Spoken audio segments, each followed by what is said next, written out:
Hello, beautiful people. Welcome to 7 Minutes with Breeze. Today, we are going to talk about mindfulness and energy because I believe that before we can get anywhere strategically, we must have control over our mind and our energy and what we're manifesting into the earth. A lot of us are wondering why the seed we're sowing isn't growing, but we're not realizing that the negativity that we're putting on top of it is stopping it. A lot of people think about karma as a bad thing. What goes around comes around. Yes, that's true, but it doesn't have to always be negative. We could put positive things into the earth to come back around. What happens when something negative happens to you? Do you become negative? Yes, it's okay to feel, but it's not okay to become our feelings. If I go outside and I have a flat tire, how pissed do I get? How consumed in being pissed do I get? Yes, it's an inconvenience, but can I get a gratefulness and be thankful out of it? Can I be thankful that I'm able to fix my tire? Can I be grateful that I'm able to have mobility to get to my destination a new way? Yes, it's an inconvenience, but I'm mobile. I can catch the train or the bus, or nowadays call a Lyft. So I don't have to be woe is me about everything that happens to me, because I do believe that gratefulness is a huge key in positive outcomes. When I think about mindfulness, I'm always thinking about people like Harriet Tubman.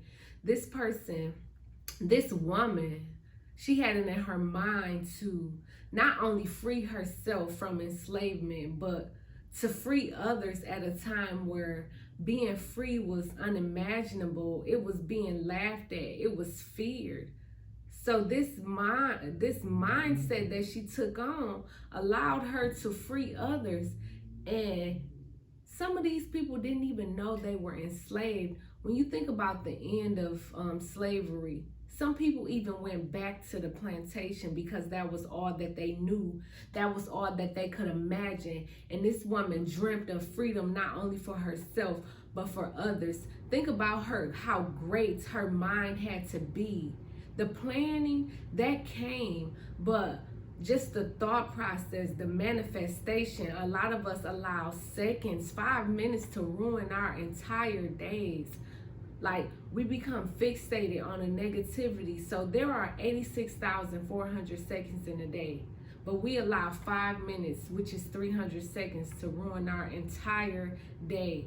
If those seconds were dollars, if we had $86,400 in our bank account and we lost 300 of those dollars, I doubt we become angered. I doubt we become fixated on that, because we still have $86,100 left. We still have the majority of our money. We still have a way. We can make a way out of that. That's a small thing. So why, when it comes to time, we don't have that same outlook? Why do we become so focused in that 5 minutes that 5 minutes is controlling our entire 24 hours, and we might even neglect the rest of our day?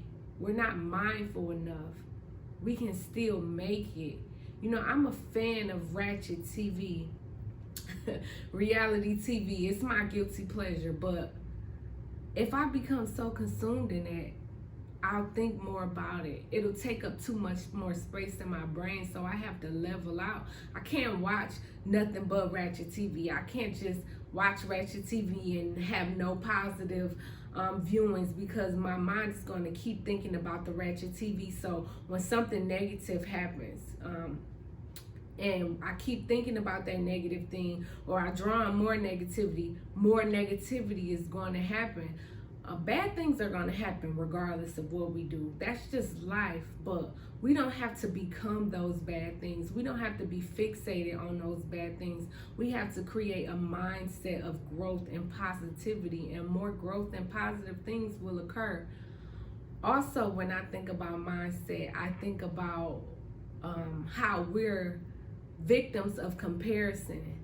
We look at successful people and we take on a self-doubt, or just angered spirit because we don't have what they have, but we don't know what trench they had to come from. We don't know their story. We don't know their background. We don't know their roller coaster, and we automatically want to achieve what they've achieved, but their story isn't ours. Their greatness isn't ours. I think about people like LeBron James. I once read that he was homeless 80% of his life. So imagine if that's what he was fixated on. He would have never gotten to where he is today. Now, I believe he's a naturally great athlete, and he may not have to work as hard as some of us, but the harder he works, the more he can accomplish, and people can become great. So this man, regardless of how great he is, he had it in his mind to do better. He had it in his mind to make it out. And a lot of us, we are starting fresh. So I'll give you Tom Brady, for example, because a lot of us think that athletes, well, we know that most athletes started out young, but when you think about somebody like Tom Brady, this man didn't start playing football until high school. The greatest quarterback, arguably the greatest quarterback in the NFL, didn't start playing till high school. He was coming off the bench.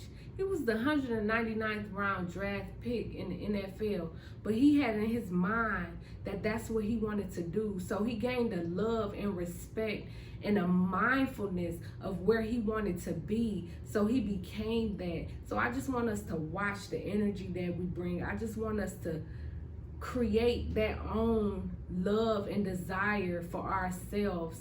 And that's pretty much the 7 minutes. So before I go, I want you to read the quote behind me.